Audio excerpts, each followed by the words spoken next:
Bienvenidas al podcast de Ruth y Noemí. Hola, hola, bienvenidas todos al podcast de Ruth y Noemí, donde platicamos y aprendemos juntas como hermanas de la Sociedad de Socorro. Nuestro propósito es ayudar a las mujeres de Sion a desarrollarse físicamente, espiritualmente y mentalmente, a conocernos las unas a las otras. Mi nombre es Senji y yo voy a ser su amiga en este podcast. En esta ocasión tenemos una invitada muy especial, a la hermana Ceci Gastelum, que nos va a dar una presentación como parte de nuestra celebración del Día de las Madres. Hermana Gastelum, el tiempo es suyo.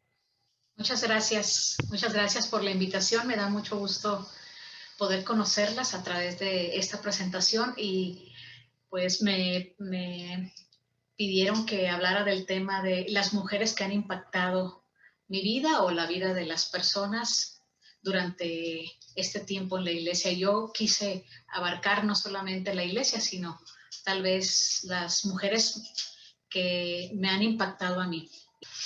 Muy bien, ¿pueden ver mi pantalla ahí? Sí. Entonces, titulé Las mujeres que han impactado mi vida durante la historia de la iglesia. Muy bien, y yo seleccioné siete mujeres de las que yo les quiero hablar en este momento. Y digo, yo sé que hay muchas más de las cuales hablar, y si nos vamos a la historia de la humanidad, no hay muchísimas mujeres, hay muchas de cuales ejemplares de las cuales seguir su ejemplo, ¿no? Pero no íbamos a tener tanto tiempo como para mencionarlas a todas, así que me permití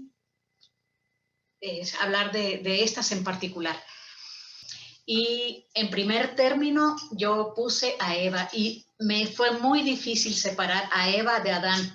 Y ustedes ya sabrán que en la creación, primero Dios creó a Adán y luego dicen las escrituras de que de su costilla creó a Eva. Entonces quería yo poner nada más una foto de Eva, una imagen de Eva, porque sí las hay, pero no quería que separáramos, como nunca lo hemos separado. Siempre que hablamos de Eva, tendríamos que mencionar a Adán, o cuando hablamos de Adán, difícilmente no vamos a mencionar a Eva, pero estaba meditando el impacto que ha tenido esta mujer en la historia de toda la humanidad. Y voy a pedirle a Edith si nos puede leer lo siguiente que yo escribí sobre Eva.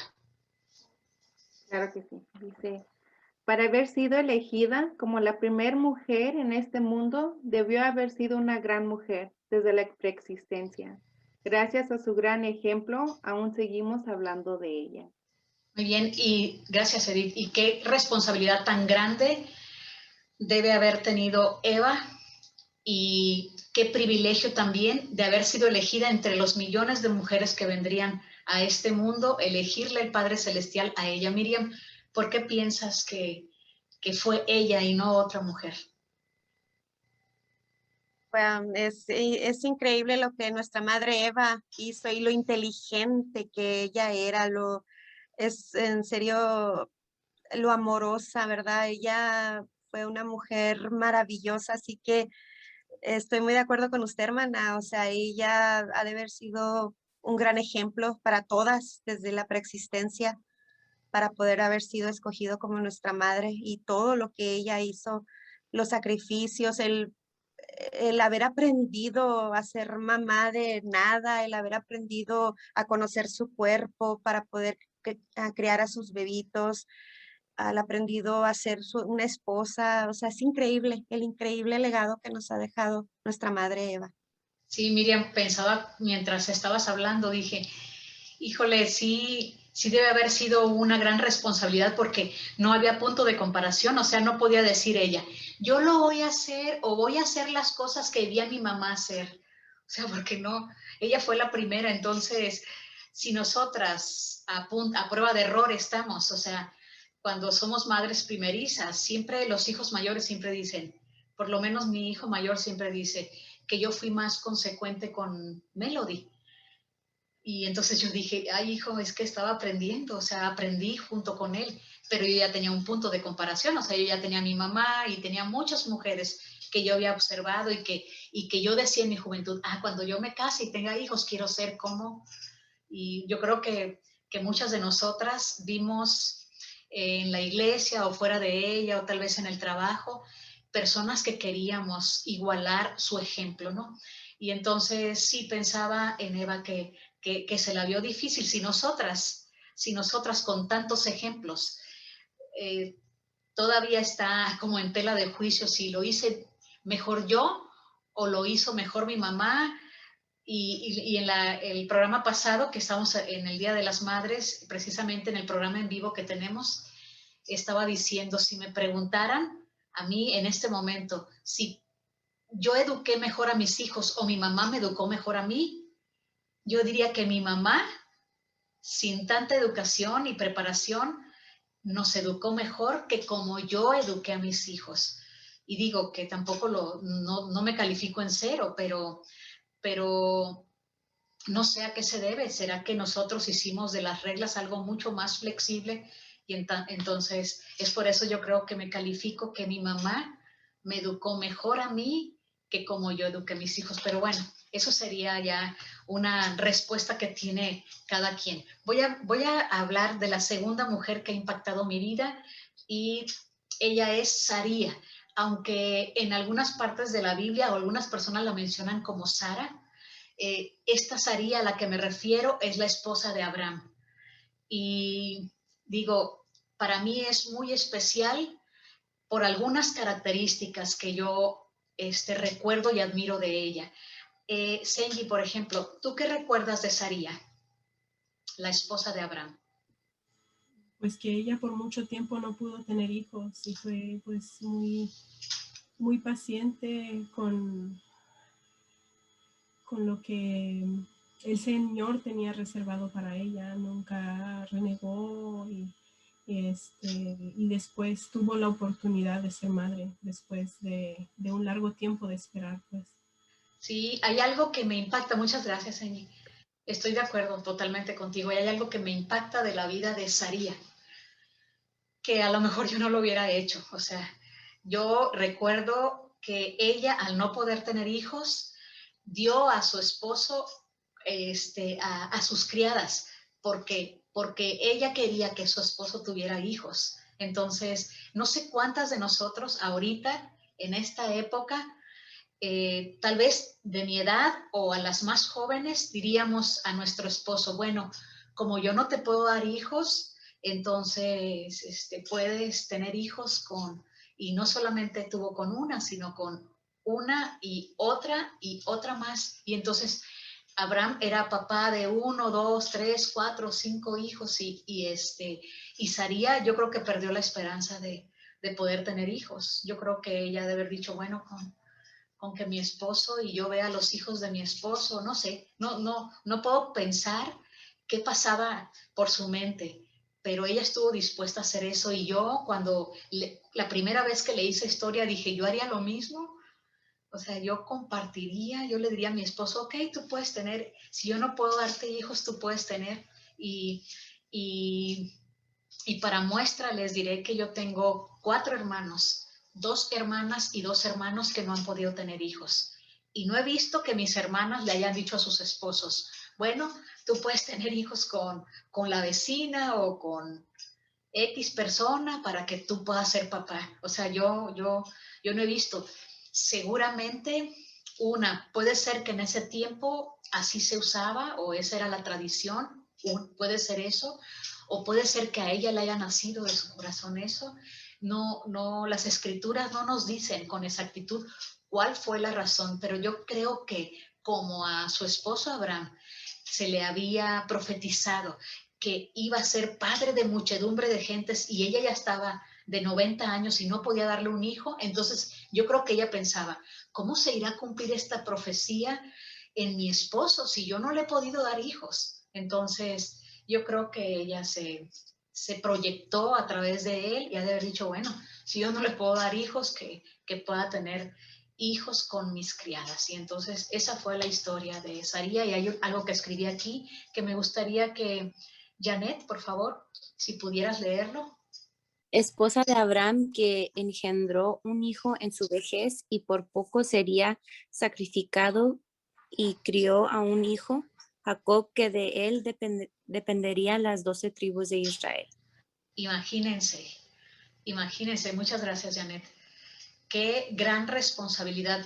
¿Qué hubieras hecho tú, Janet, si esta fuera tu historia y el Padre Celestial te hubiera hecho esperar hasta los 90 y tantos para tener a tu primer hijo, y que ese hijo no fuera cualquier hijo, sino de ese hijo dependerían las 12 tribus de Israel? ¿Qué hubieras hecho tú, Janet?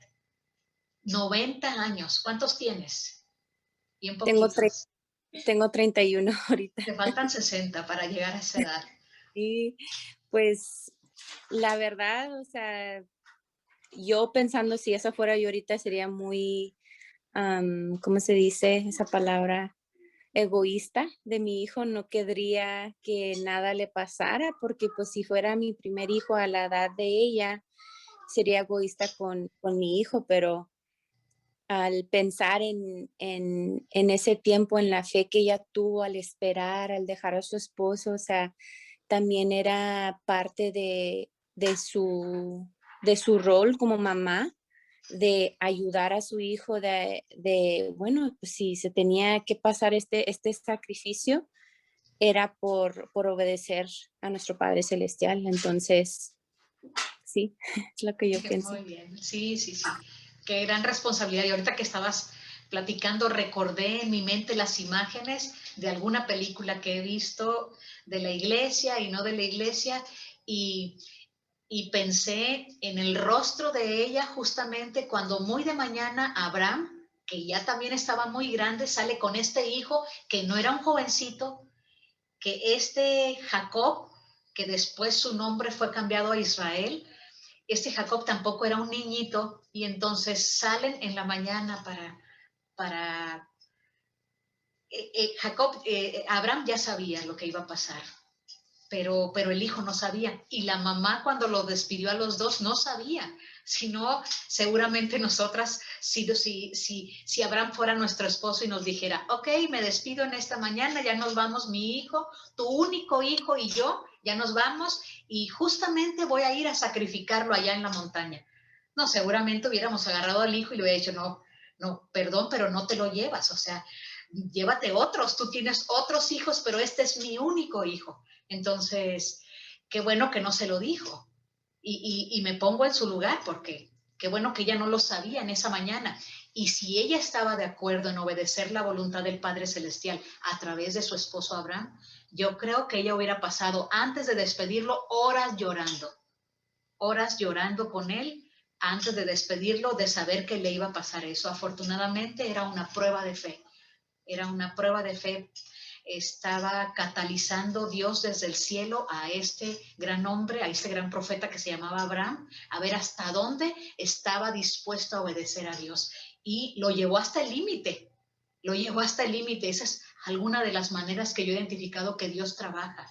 Nos lleva hasta los límites. Y justo cuando estamos a punto de desertar y de decir, ok, está bien, esto no es para mí, esta bendición que te estoy pidiendo no me la vas a conceder, está bien que se haga lo tuyo. Y a veces cuando nos soltamos y queremos hacer la voluntad de Él y estamos dispuestas, a veces ahí es donde llega la respuesta, que puede ser sí o no. Y la de sí nos encanta. Siempre las respuestas que es sí te lo voy a conceder mañana, pasado mañana, el año que viene, pero sí te lo voy a conceder, sé paciente. Pero cuando es no, cuando la respuesta de Dios es no, es cuando nos mueve todo nuestro mundo. Y me encanta la historia de Saría porque es un gran ejemplo, al igual que su esposo y su hijo. Vámonos al número 3, y me fui muy lejos, desde Abraham hasta el Nuevo Mundo, hasta con María, porque yo creo que cualquiera en la historia de este mundo, yo no creo que haya una mujer o una persona que yo le pregunte, ¿tú sabes quién es María? Y si la persona dice, ¿qué María? Yo le digo, la madre de Jesucristo. Yo creo que todos han oído hablar de ella. Y han oído hablar de ella porque tal vez primero conocieron a Jesús, pero déjenme aclarar que primero fue María. Aunque Jesús era grande, fue grande, es grande todavía a pesar de que ha pasado tantísimo tiempo. María tuvo que ser una mujer súper especial en los cielos. Y quiero preguntarle a alguien más que esté conectada, no alcanzo a ver a todos aquí, pero si alguien más, a ver, aquí voy a mover para pedirle participación. Angie, ¿tú cómo te imaginas que fue María allá en la preexistencia?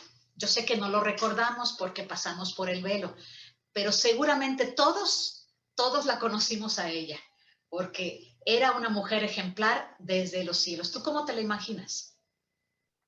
Pues yo me imagino a María una persona en ese antes muy sumisa, muy obediente, muy digna. Eso es lo que tengo en mi mente sobre María. Sí. Nada que ver conmigo. Ay, hermana, yo creo que todas somos hijas especiales del Padre Celestial, pero seguramente el brillo de ella debe haber rebasado todos los brillos en el cielo. ¿Por qué? Porque sería la mujer que Dios seleccionó para ser la madre de su único hijo, de Jesucristo. Entonces, debe haber brillado muchísimo. Gracias, Angie. Gracias. Y escribí algo sobre María. Y Marcela, si puedes leerlo, por favor. Sí, amor. Gracias. Madre de Jesucristo, que debió haber sido espectacular. Su ejemplo desde la preexistencia para haber sido elegida como su madre y el papel tan significativo que tuvo en la vida de su hijo. Y recuerdo la frase, y María guardaba todas estas cosas en su corazón, que nos habla de la claridad de mujer que ella fue. Calidad, perdón. Muy bien. Tú misma, Marcela. Si tú hubieras sido la madre de Jesús, ¿tú hubieras guardado todas las cosas que veías en tu corazón? Tal vez no, es que fue tan, pues, maravilloso lo que ella recibió, que ella vio un ángel y le dijo que iba a ser madre, siendo virgen. Imagínense qué maravilloso. Yo digo que yo se le diría a todo el mundo, a toda mi familia.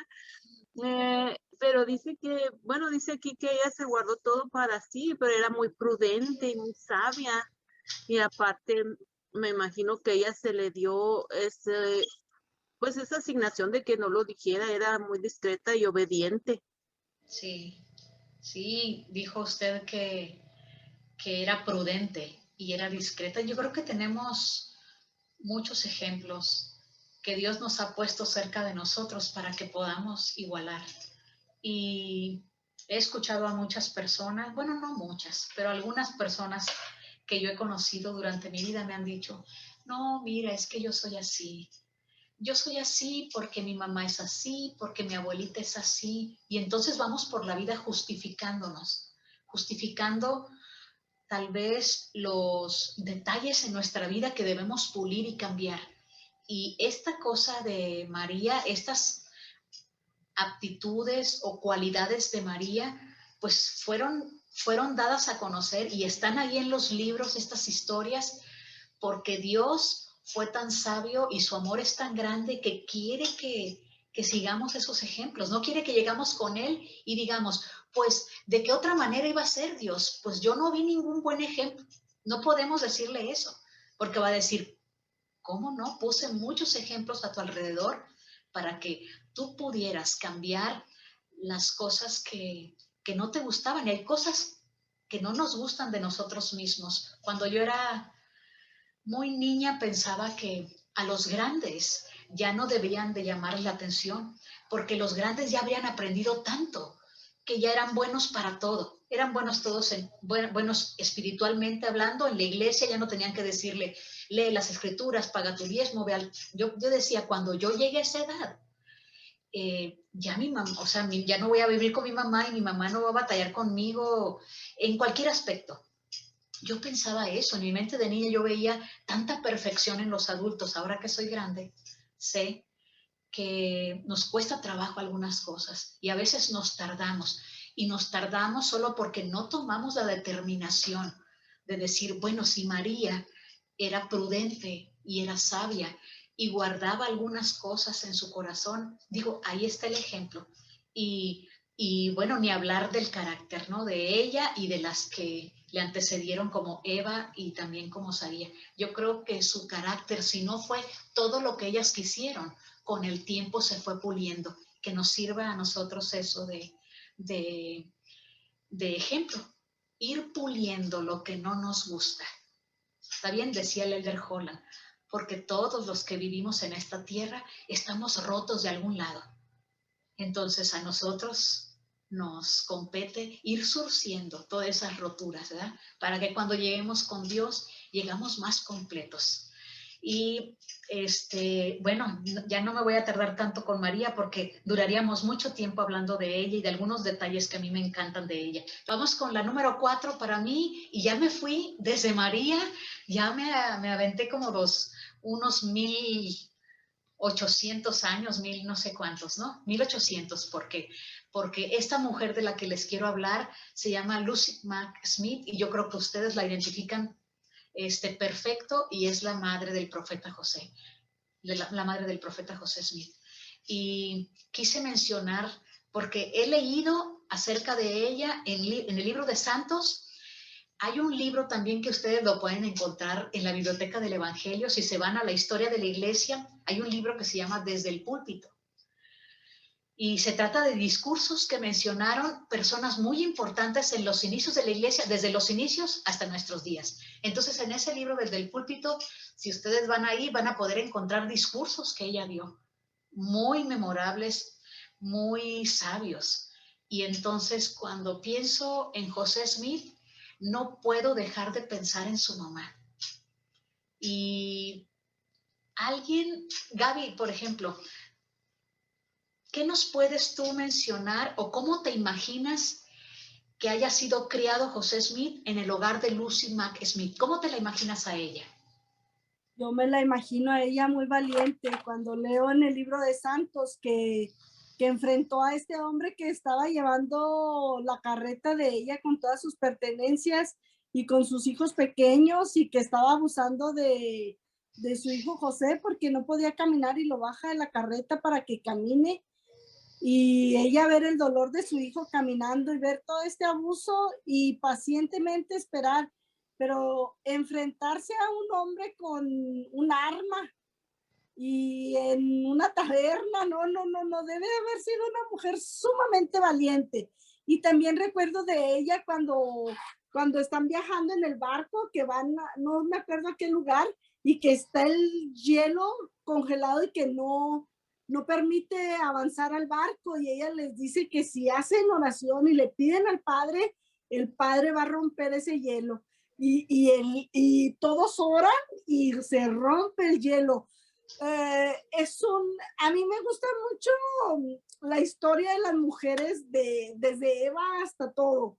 Les admiro muchísimo, pero cuando leo historias de este tipo de mujeres que son tan valientes, que nos enseñan que una mujer debe de tener de todo, ¿no? O sea, decía ahorita Senji, María debió haber sido muy sumisa. Y luego nosotros pensamos, no, yo no soy sumisa. Bueno, a lo mejor no soy sumisa, pero me enseña que tengo que ser valiente aunque la adversidad me sobrepase. Aunque yo vea que tengo una adversidad enorme, yo debo ser valiente y debo sostener mi fe. Esas cosas yo pienso que ella pudo transmitir ese valor a su hijo José, a su hijo Jairo y a todos sus hijos, a sus hijas también. Entonces yo pienso en esas cosas cuando pienso en la hermana Lucy Mack Smith. Pues Gaby, dijiste las cosas más importantes de Lucy, que a mí también se me vinieron a la mente y son, yo creo que las historias más populares que conoceremos de ella.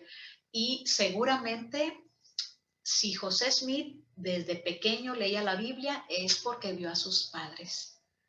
Si tenía tanto conocimiento o si sabía dónde estaban las escrituras que mencionaba, es porque lo aprendió en el hogar. Y ahí la influencia de Lucy Mack Smith con la crianza del profeta. Y sí, utilizaste un adjetivo que la califica muy bien, como es valiente. Entonces, ella fue Lucy Mack Smith, y le voy a pedir a Alejandra si puede leernos lo que yo escribí acerca de Lucy. Madre del profeta José Smith, porque considero que mucho de lo que el profeta fue es porque lo aprendió en el hogar. Así que Lucy Mack Smith tuvo la oportunidad en varias ocasiones de testificar del Evangelio, del Libro de Mormón y de la Restauración. Muy bien. Fíjense que, pues sí, muy valiente, y cuando llegó el tiempo de imprimir el Libro de Mormón, que ya estaba hecho el trabajo de traducción, la que tuvo el primer contacto con Martin Harris para conseguir el dinero con el que se iba a imprimir el Libro de Mormón fue la mamá. Sí, Martin Harris conocía a José, pero la mamá fue la que habló con él y le habló de la primera visión, le habló de lo que su hijo estaba haciendo. Entonces Martin Harris estuvo interesado en venir a conocerlo, lo observó trabajar. Entonces el impacto y la preocupación que una mamá tiene para que su hijo pueda llevar a cabo los planes del Padre Celestial, y de eso tuvo mucho, mucho que ver Lucy Mack Smith. Voy con la siguiente, y no puedo dejar pasar en el número 5 citar a Emma Smith. Y aunque se ha dicho mucho de ella, bueno, y también muchas cosas malas, yo quisiera concentrarme en las cosas buenas, porque imposible hablar de José Smith y no hablar de su esposa Emma. Imposible. Entonces quiero citarla y quiero que leamos algo de lo que yo escribí de ella. Hermana, yo no soy de la Sociedad de Socorro, ¿lo puedo leer? Sí, adelante, adelante. Gracias. Nacida de buenos padres, desde el momento en que se enamoró de José, se mantuvo firme y fiel. Me encanta la película, Una dama elegida, donde nos habla mucho sobre Emma. Les invito a verla. De hecho, tengo escritas varias frases que se mencionan en la película que me impactaron. Mis respetos para Emma y todo lo que hizo en los inicios de esta iglesia. La primera presidenta de la Sociedad de Socorro, y sus bondadosos actos de servicio, hay mucho que aprender de ella. Usted mismo, hermano, dígame la impresión, después de leer estas cosas sobre Emma, ¿qué impresión tiene sobre ella? Fíjese, hermana, que yo la impresión que tengo es que desde que antes de que viniéramos al mundo, tuvo que haber sido una persona muy especial para que el profeta se fijara en ella y para que ella se fijara en el profeta. Fue una mujer ejemplar, una mujer de buen corazón. Yo vi la película en lo personal y empieza relatando la historia donde dice que ella cuidó a los hijos, a los hijos del amante del que fuera su esposo después del profeta. Entonces, imagínense el gran corazón que tenía esa mujer. Era un corazón que sobrepasaba mucho para el amor de Dios y de la persona, y sobre todo al profeta, porque también tuvo grandes pruebas, grandes desafíos. Era cuando la persecución estaba tremendamente fuerte y ella estuvo siempre al lado del profeta, siempre el Señor siempre estuvo de la mano de ella, y ella siempre el Señor, y siempre estuvo con el profeta. Se habla mucho y se especula mucho de ella, pero yo solamente puedo demostrar mi admiración hacia esa gran mujer. Muy bien, hermano, fíjese que tocó una de las imágenes o escenas más sensibles de la película, y fue una de las escenas que a mí me encantaron, digo, entre varias escenas que que me encantaron. Esa, cuando llega el niñito y que ella le dice, que él le dice quién es su papá y ella le dice que se quede ahí con ella y le dice no solamente eso, sino que manda a traer a su mamá para que viva ahí con ellas y siga la crianza de ese hijo. Entonces, eso nos habla del gran corazón que tenía Eva Smith, y qué bueno que también citó toda la persecución. Cualquiera hubiera dicho, ay, ¿sabes qué? Le hubiera dicho al profeta, está muy difícil ser tu esposa, o sea, me andan persiguiendo, me andan difamando, me andan diciendo cosas y no tengo ninguna necesidad. Y sin embargo, ella desde un principio, desde que lo conoció, desde el primer momento ya supo esta historia, porque él le relató a ella cuando apenas la conocía y todavía ni siquiera había planes de casarse. Él le dijo de la primera visión, él le dijo de todas estas cosas, fue con él a acompañarlo cuando recibió las planchas. Entonces era una mujer súper especial y una fiel testigo de la restauración de esta iglesia. Gracias, hermano. Vamos con la siguiente y ya casi vamos a terminar. Y en la número 6 tengo a Elisa R. Snow. Tal vez no sea tan mencionada en la historia de la iglesia como Emma y como Lucy, pero hoy vamos a aprender un poquito más acerca de ella y se van a dar cuenta de la admiración que le tengo cuando vean lo que escribí acerca de ella. Y voy a ir pausando cuando alguien me haga el favor de leer, voy a ir pausando lo que yo escribí o lo que más admiro y me ha impactado de Elisa R. Snow. Rocío, ¿puedes ayudarnos a leer? Fue una de las mujeres más famosas del movimiento de los santos de los últimos días, también conocido como mormonismo, del siglo XIX. Es considerada como una poetisa de renombre, escribió la letra de algunos himnos. Voy a hacer una pausa ahí, Rocío, y ahorita seguimos leyendo. Me gusta tanto la música y me gusta tanto la poesía y quise que viéramos la historia de Elisa R. Snow. Y la primera vez que yo vi ese nombre, yo pensé que se refería a la esposa del profeta Lorenzo Snow, pero no, es su hermana. Entonces, hermana mayor. Entonces, esa es una de las cosas que me impactan. El gran impacto que ella a su vez tuvo en las primeras miembros de la iglesia. Vamos a continuar leyendo sobre ella, sobre Elisa. Adelante, Rocío. Elisa se bautizó a la edad de 31 años. Ella se mudó a Kirtland, donde trabajó de maestra para la familia Smith. Escribió un himno para el primer himnario de los santos de los últimos días y donó su cuantiosa herencia para la construcción del templo. Ella fue testigo, junto con los otros santos de Kirtland, de las manifestaciones espirituales que siguieron a la dedicación del templo. Vamos a hacer otra pausa ahí. ¿Y Janet, qué es lo que más te impacta a ti de este párrafo que hemos leído?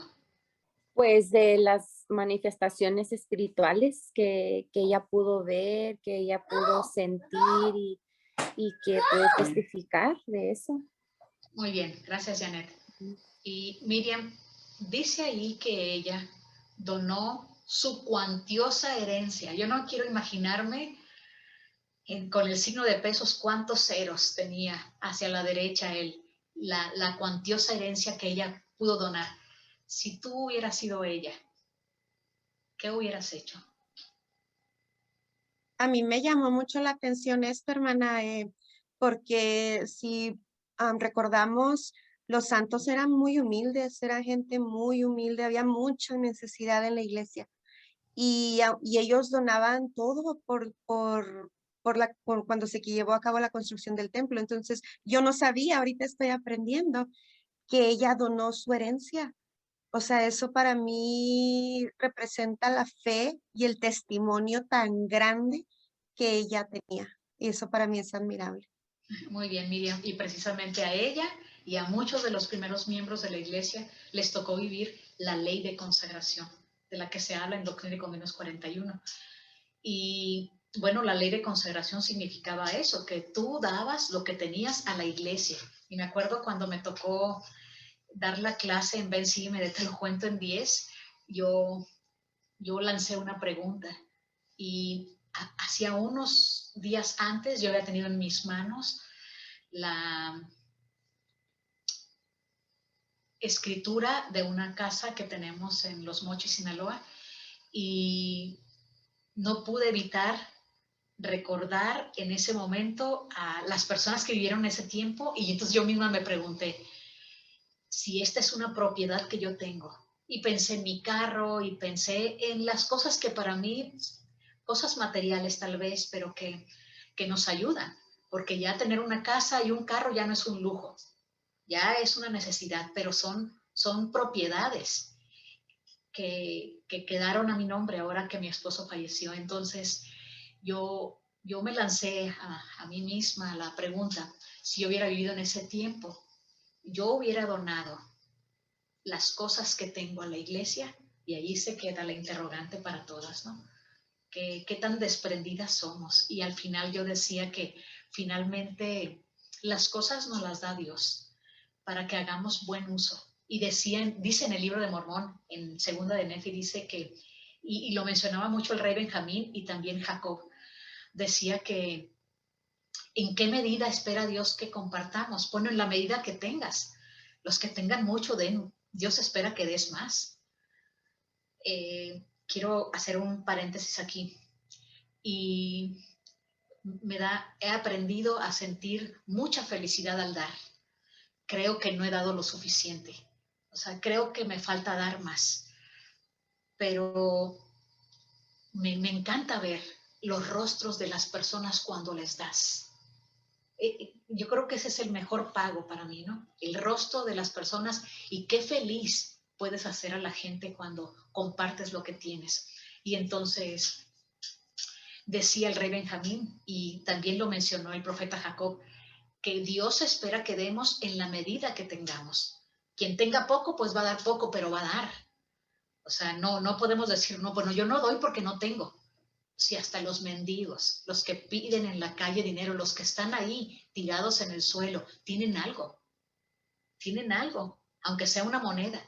Ellos también, su responsabilidad es compartir lo que tienen en la medida de lo que tengan. Entonces, ¿qué se nos va a pedir a nosotros? Que compartamos lo que Dios en su infinita bondad nos ha dado. Así que ahí les dejo esa tarea y este buen ejemplo de Lisa, que dice que donó toda su cuantiosa, y si le pusieron cuantiosa, quiere decir que era mucha. La que ella había juntado durante toda su vida, la donó para la construcción del templo. Hermana, ¿puedo decir algo? Adelante, adelante.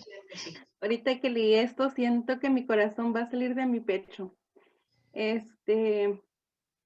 La semana pasada, por primera vez entré al templo y leer estas cosas es grandioso.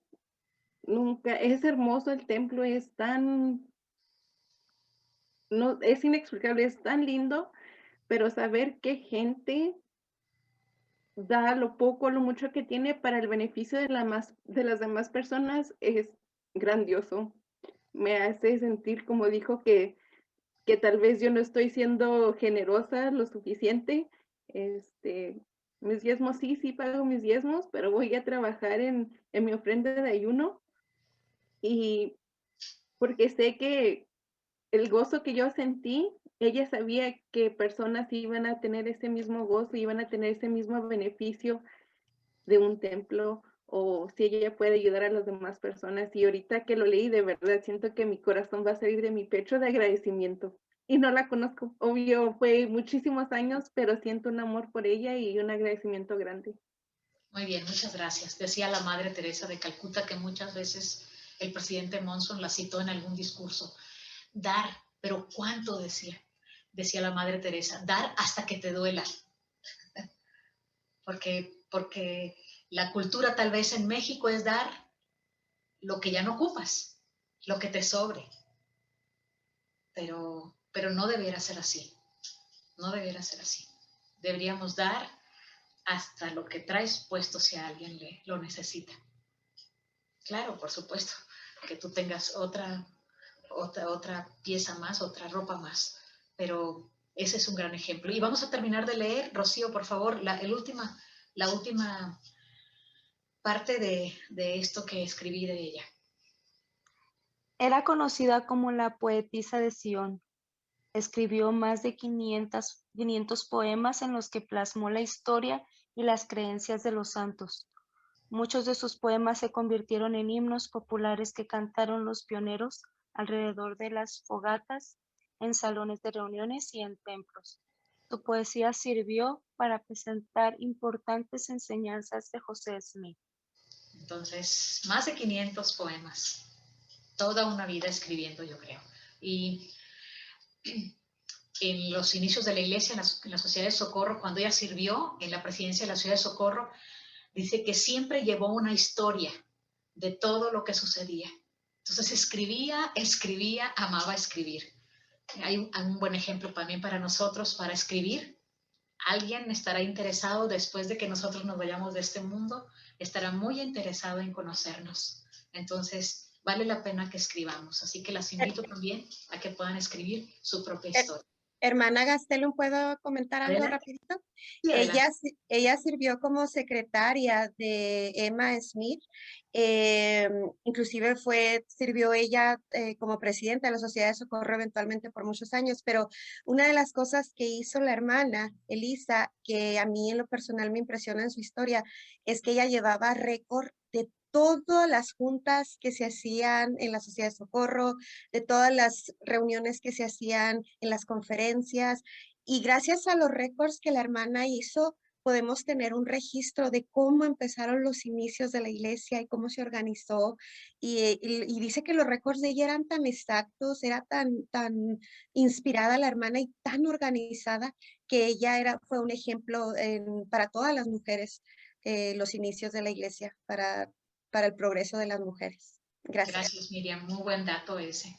Muy buen dato. Y ese es un ejemplo para nosotras también.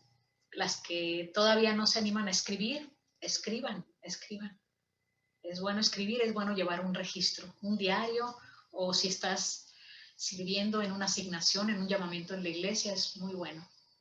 Te pueden llamar en otra ocasión, otra vez como presidenta, o como secretaria, o como consejera, y si tú ya escribiste lo que la iglesia sigue siendo la misma, sí se ha reformado algunas cosas, pero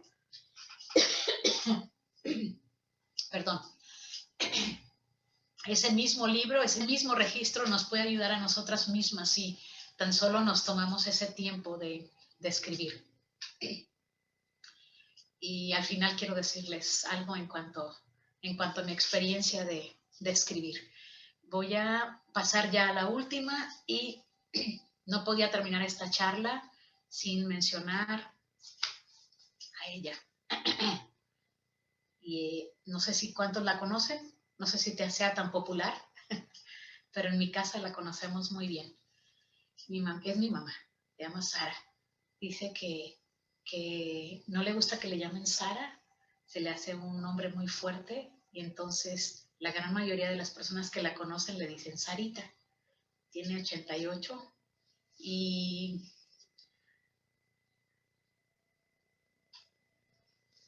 hace unas horas hablé con ella, le hablo todos los días y fíjense que las pruebas de la vida nos dejan una enseñanza de alguna manera, porque el amor que yo le tengo a mi mamá es grande y lo ha sido grande desde siempre. Pero ahora que falleció mi esposo, me dijo, yo le hablaba una vez por semana y me siento como culpable porque conozco personas y conozco varones que le hablan todos los días a su mamá, todos los días. Y siento que yo tenía en mente que los varones son como más fríos y más despegados, que somos nosotras, más preocupadas y más amorosas con nuestra mamá y más al pendiente de ella. Bueno, yo le hablaba 1 o 2 veces por semana, sin mucho. Pero a raíz de lo de mi esposo, ella me dijo que me iba a hablar todos los días. Y entonces recordé a los amigos que tengo que hablan con su mamá diario y dije, esta es mi oportunidad. Y entonces todos los días hablo con ella, desde ayer 6 meses. Y yo pensaba antes, bueno, si le hablo todos los días a mi mamá, porque le pregunté a este doctor, oye, ¿y qué hablas con tu mamá todos los días? O sea, ¿tienes que contarle al otro día? Sí, me dijo. Tenemos, desde que salgo de mi casa, le marco hasta que llego al trabajo, me dijo. Y le dije, ay, qué buen detalle, te felicito. Voy a hacerlo también yo. Pero no lo hice, pero lo postergué y siempre decía, ya se me hizo tarde, mañana le hablo y mañana, pero sí sabía que le iba a hablar una vez a la semana, entonces le juntaba todo lo de la semana y se lo platicaba en 1 o 2 horas. Y ahora hablamos todos los días, 20 minutos, 40 minutos, a veces 1 hora. Estamos platicando de las cosas que para ella son importantes a esa edad. Y quise citarla porque mi mamá, yo creo que la mamá de todos ustedes que me están viendo, de alguna manera las madres han impactado en nuestras vidas. Una disculpa. Dijo mi tanatóloga que uno no debe pedir disculpas cuando llora, porque las lágrimas te limpian, entonces ayudan. Entonces, impactó mi vida, mi mamá desde niña, yo creo, y no me había dado cuenta. Pero cuando nosotros nos convertimos a la iglesia, ese es un ejemplo que yo cité muchas veces en la misión, porque a mí muchas veces me tocó prenderle los cigarros a mi mamá. Yo era una niña como de 5, 6, de los recuerdos que tengo. Me acuerdo que me decía que le prendiera el cigarro, pero que no me lo pusiera en la boca, que fuera a la estufa o al brasero y que pusiera el cigarro, lo prendiera y se lo trajera inmediatamente. Y me decía, los niños no deben fumar. Y entonces cuando los misioneros llegan a la casa en el año 1975, y cuando los misioneros dijeron que en esta iglesia no se toma, yo pensé en mi hermano mayor que tomaba mucho, y tampoco se fuma. Yo volteé a ver a mi mamá, yo era una niña, ya saben que los niños no ocultan nada. Yo volteé a ver a mi mamá como diciendo, ¿cómo le va a hacer mi mamá? O sea, o no nos vamos a unir a esta iglesia definitivo, porque nosotros ya éramos católicos, yo estaba a punto de hacer mi primera comunión, y yo dije, seguramente esto va a ser muy difícil, y estos muchachos están muy bonitos, pero aquí le van a decir que no. Y entonces mi hermana la mayor dijo, sí, sí nos gusta mucho esto, y sí tenemos algunos inconvenientes para unirnos a esta iglesia, ¿verdad, mamá? Y mi mamá se hizo más chiquito de lo que es y dijo, pues sí, dijo, yo, de las cosas que mencionaron, yo pues fumo. Mi mamá fumaba mucho. Yo creo que mi mamá llegó a fumarse una cajetilla de cigarros, y si a ella se le acababan los cigarros y nadie le avisaba y ya era noche y las tiendas estaban cerradas, no, era un caos. Entonces había que recordarle a mi mamá cuando le quedaban 2 o 1, porque eso significaba ir corriendo a la tienda para comprarle, porque en la noche se quedaba cosiendo y ella cosía. Yo la recuerdo con esa imagen, cosiendo, moviendo sus pies en el pedal de la máquina de coser y con un cigarro y un cenicero a un lado. Así recuerdo a mi mamá de niña. Y una de las cosas que me impactaron es que ya no la volví a ver fumar. Después del 8 de junio del 75, mis ojos nunca más vieron a mi mamá fumar. ¿Cómo le hizo? No supe cómo le hizo. Tuvo demasiada fuerza de voluntad, demasiada. Y entonces yo me acuerdo en una vez que le hablé en la misión, esos días de las madres o en el día de la Navidad, yo le dije, mamá, por favor, necesito que me diga cómo le hizo, porque he conocido personas que tienen el vicio del cigarro y no sé qué consejo darle, solo le digo que usted lo dejó.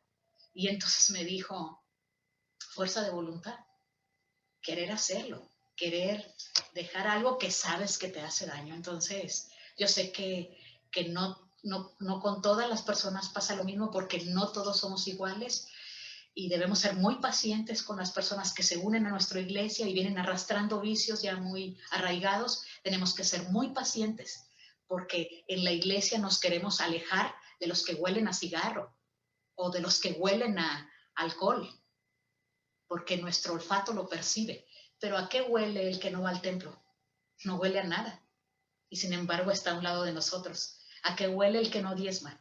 No huele a nada huele, y está a un lado de nosotros. ¿A qué huele el que no ayuna? ¿A qué huele el que no lee las escrituras? Somos bien imperfectos todos, pero luego hacemos diferencia entre las personas que les está costando mucho trabajo.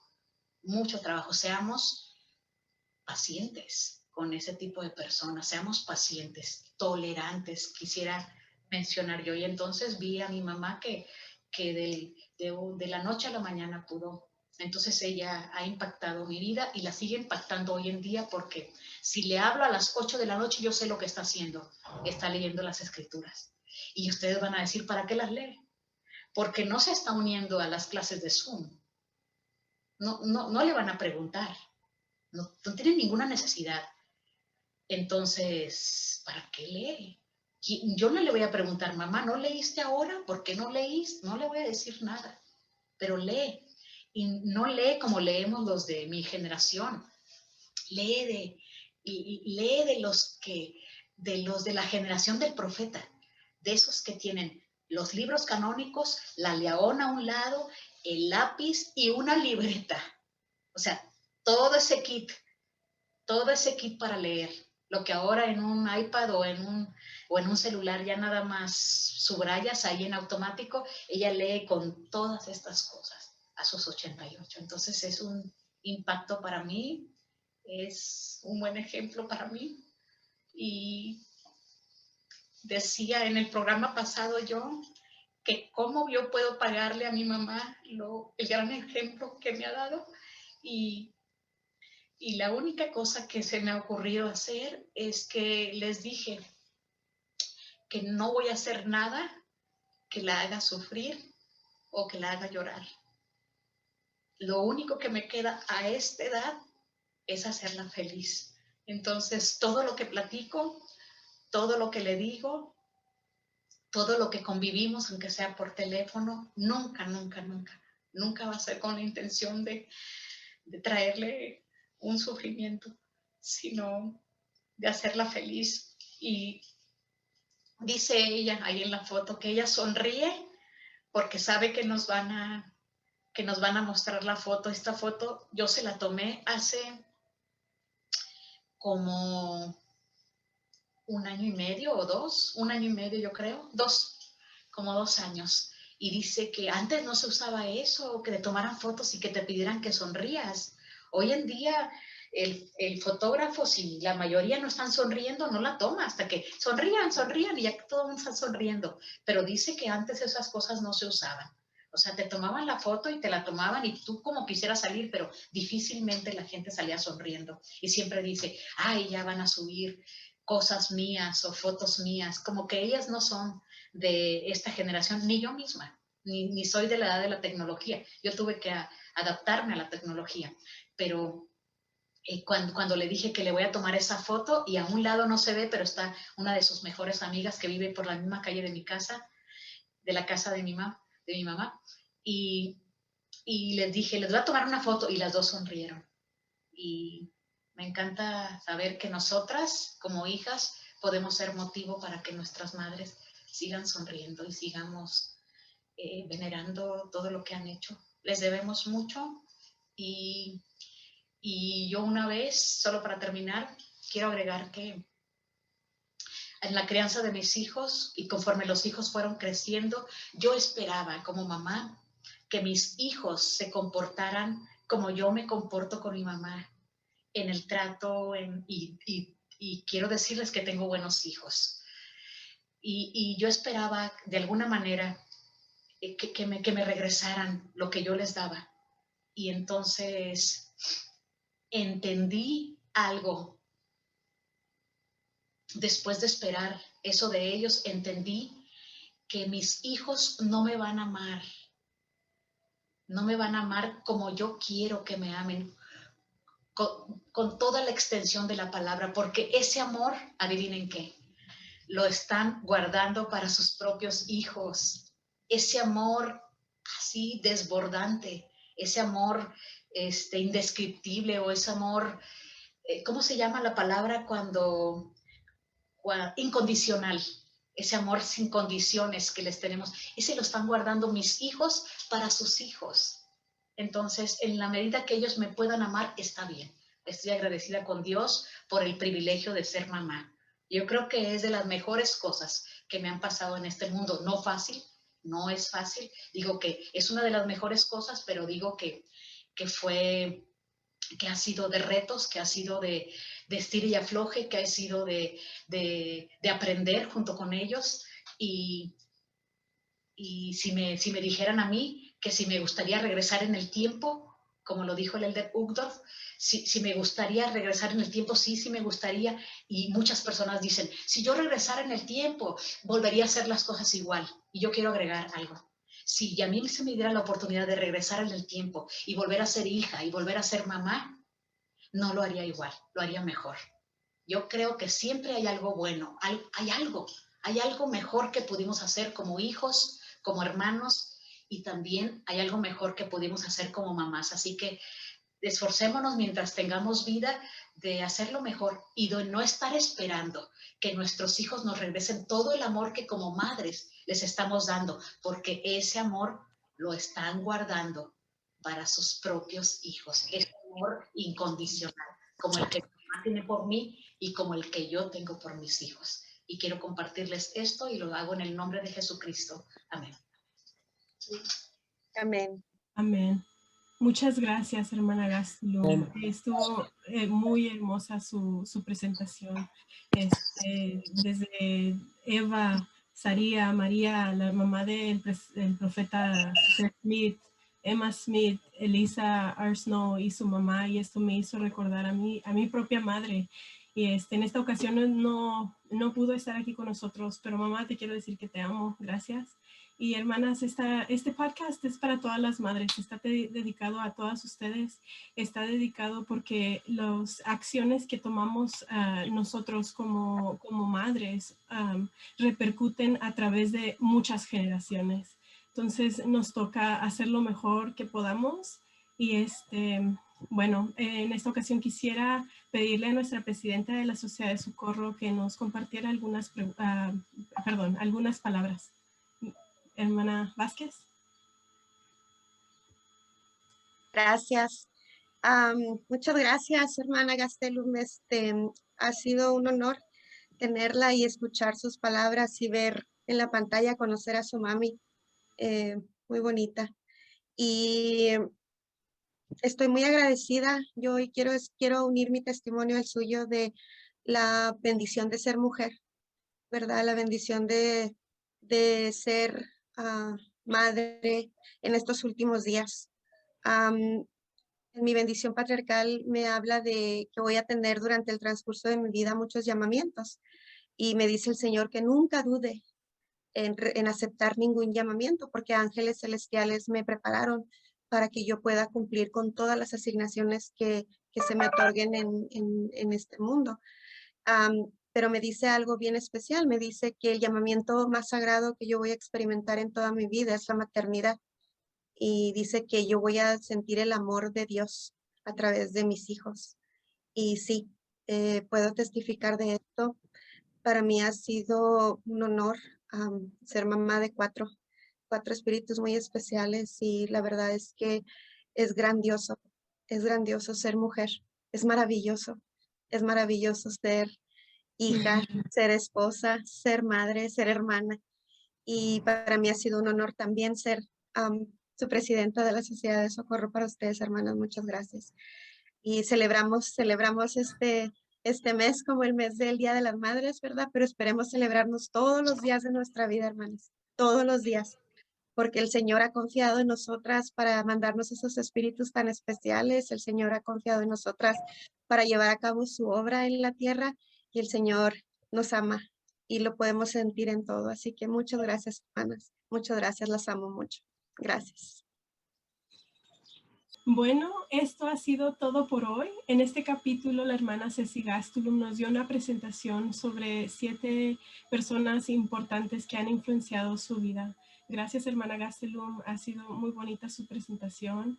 Y, hermanas, no olvidemos que somos una organización divinamente establecida con más de 8 millones de hermanas alrededor del mundo. Sepan siempre que las amamos y nos preocupamos por cada una de ustedes. Sigan siendo igual de bellas y trabajadoras.